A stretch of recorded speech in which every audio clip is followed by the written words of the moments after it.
Hey, Andy Grant here. It is day 6 of the Deep Density Detox, and today is all about forgiveness. Not forgiveness in the sense of saying I'm sorry to somebody, not just the verbal, the apology, not that sense of forgiveness, but a deeper level. Panache Desai calls it being open to vibrational forgiveness. And there was this really cool morning meditation today, and I mean, meditation was just this blank, quiet space. But in mine, I had this parade of people that I must not have forgiven totally for them to be showing up. But I had, parents and teachers and various bullies at different ages, and I was really seeing it from my eye view at that time. And most of the time, it would just act out, and I'd feel nothing. I was really neutral, which tell me that I was forgiving, or the forgiveness had happened, or my allowing was taking place. Something was happening. But then there were other times where I was the person being mean, being nasty, being a jerk, being the bully, and it was really interesting. So sometimes I had to forgive, be willing to give myself, and just to be neutral about something. Um, when we're holding on to blame that somebody did something to us, or some circumstance happened to us, we're pointed out there, we keep carrying it forward. It's when you can be in the space, feel whatever shows up when you think about someone that has wronged you, even if it's you, or especially if it's you, but to be in that space, to allow the feelings come up and to feel them until there's nothing. There's just this neutrality. There is peace. That, to me, is what this notion of vibrational forgiveness is. So as I saw and recognized bullies, and from ages 8 and 10 and 12, and things that I knew, and I'm like, okay, and yeah, I'm a little triggered by that, and okay, I forgive you and let it go, and everyone's doing the best they can, all that sort of stuff.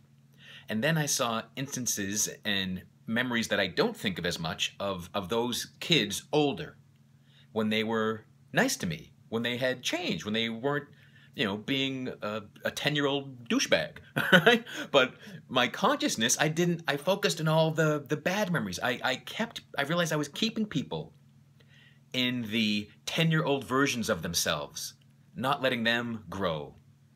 And that was really interesting, because I can witness my own growth, my expansion, my expression as a human, as a soul, as whatever the heck you want to refer to us as, right?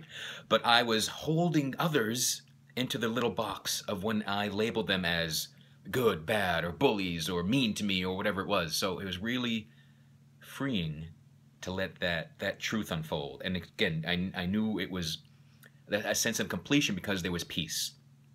And I also saw all the times when I was the bully, right? So it's a learned behavior. If I was if I was picked on for being fat, if I was picked on for being smart, if I was picked on for being, not good in sports or whatever it was in school, I'd find someone weaker than me, right? I was a dick to plenty of other people. I'm sure I'm the bully that someone else thinks about as they were growing up, right?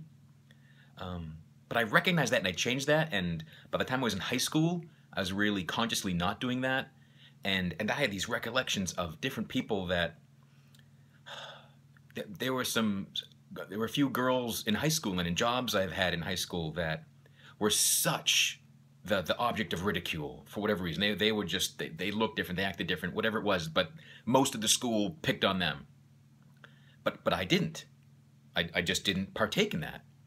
And there's one who came to my mind during this exercise very clearly, this one girl that, because I didn't pick on her, she thought I loved her. She thought I wanted to go out with her, and she was actually telling people that we were going out together because I didn't pick on her. And that, I mean, my heart broke then, and did even now, that this notion of not being abused by someone was them loving you.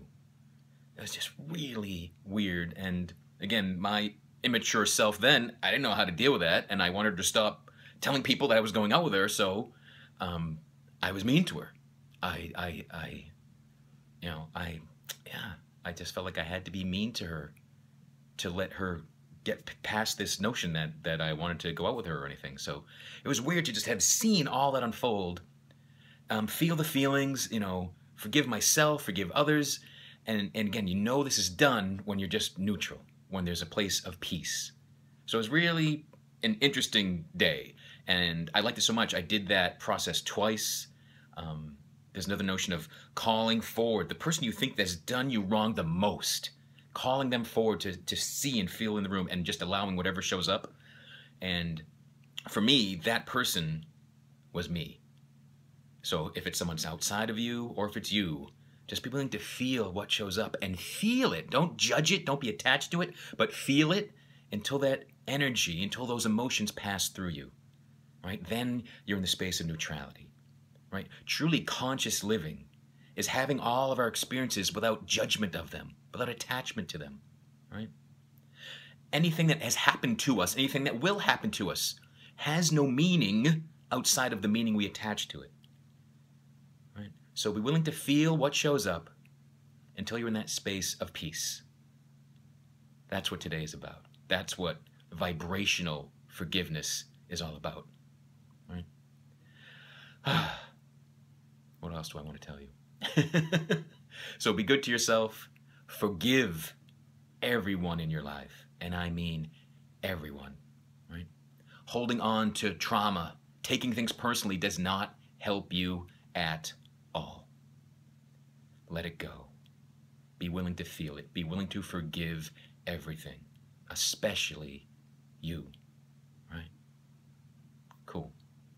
Visit navitascoach.com if you'd like some guided meditations to help you get more focused and grounded, and subscribe to this YouTube channel if you want to partake in more videos like this, because I don't know, this particular program ends in 2 days. This is 8 days, but I'm enjoying doing a daily thing, so we'll see what happens. But forgive me if I don't. And again, just forgive everyone, but especially you. All right? Be well. Bye.